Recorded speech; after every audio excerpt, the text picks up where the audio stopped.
We are getting ourselves back into a pretty unsettled stretch of weather over the next few days. What's going on, guys? Meteorologist Jonathan Keg is back with you. In this video, we're going to talk about that unsettled pattern that is going to be setting up not only for the next couple of days, but now really extending into the next week. We're going to look a little long range as well, and you will see that the same kind of deal is continuing as we move forward through the month of March. Then we'll have your forecast as we get into tomorrow for North Florida, Central Florida, into South Florida, and then we're going to talk about that long range pattern. Give you that long range outlook. We told you before winter started that this winter was going to be extremely different than what we are used to in the state of Florida. It has been just that and then some. That is likely going to continue as well. We will show you that long range outlook. Before we get into the video, if you do want to stay updated on all things Florida weather, hit that subscribe button for me. If you happen to find value in this video, and I hope you do, hit that thumbs up button. Small ask, but I really do appreciate that as well. Again, could be a nasty end of a severe weather season for us as we venture into spring, and then of course hurricane season. We have you guys covered through the state of Florida.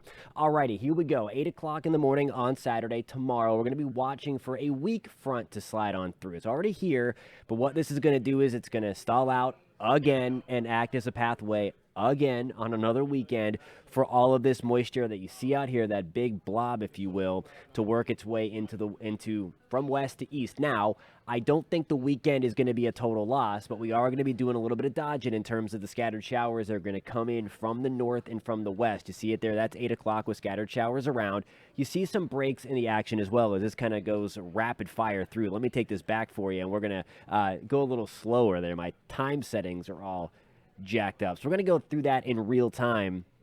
And I'm going to show you again that we have a few showers sliding through. That's till 3 o'clock in the morning on Sunday. And then as we venture forward into early next week, there's Monday morning at 10 o'clock. And you see we have some rain to the east, rain to the west. But then that's something that's going to continue again with more scattered showers and thunderstorms again on Monday, especially for southwest Florida. And then you see more unsettled weather, especially into the Florida Panhandle, Big Bend, as we get into the early stages of next week. That eventually gets down into Central Florida and then for us into South Florida as well. So scattered showers and thunderstorms, that is going to be something, again, that we keep with us not only for the weekend, but then into early next week as well, and then likely beyond with just a few breaks in there. In terms of the rain that's coming again, I don't think we're going to see a ton of rain in terms of what you're going to measure in the rain gauge. Some people do about an inch or two in Tallahassee, inch or two in Port St. Joe, a couple of inches possible again in the west coast of the Gulf Coast of Florida, into Tampa, Fort Myers, maybe a half inch to an inch in Orlando. So a soaking rain coming. I don't think there's anything extreme, but nonetheless, we're going to be in and out of these kind of rainy pattern over the next few days. And I want to show you the water vapor imagery for that. This is going to kind of really tell the story. It's told the story for the last couple of months and then going forward as well. I want to point a couple of things out to you. You see this little swirl here? That's our little system that's extending a cold front right through here that's going to park itself right on over Central Florida and then act as that pathway or highway, if you will, for that moisture to slide on through.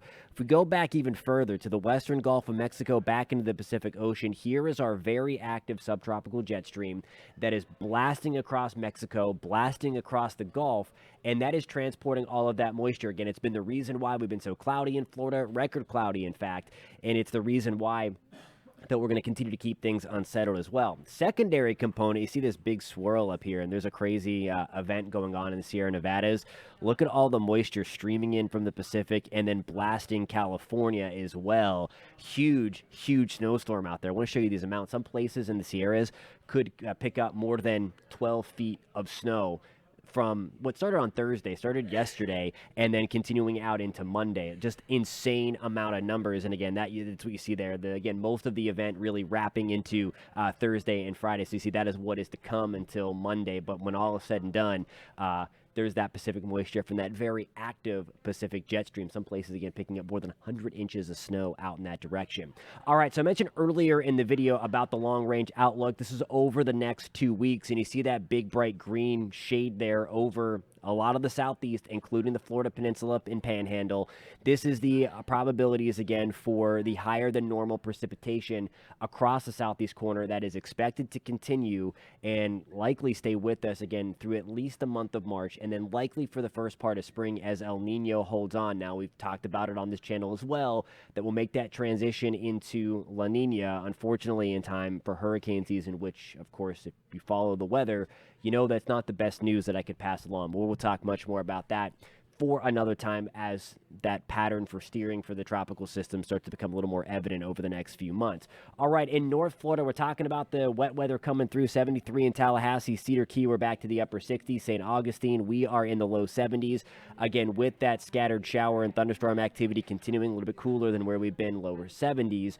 Mid 70s for us in Ocala. We're at 80 degrees in Orlando tomorrow with a 50% shot for storms. Vero Beach, we'll see a 20% shot for storms. Then for us into South Florida, a little drier, especially in the Keys, back to the upper 70s in Key West, 77 in Marathon, just a 10% shot for a few showers, and then 20% chance for rain in Fort Myers, a 40% shot for rain in the Bradenton area. If you're living there or heading back in that area, spring training in full swing as well. Shout out in Bradenton, huge Pirates fan, and hopefully it's a much better season this year.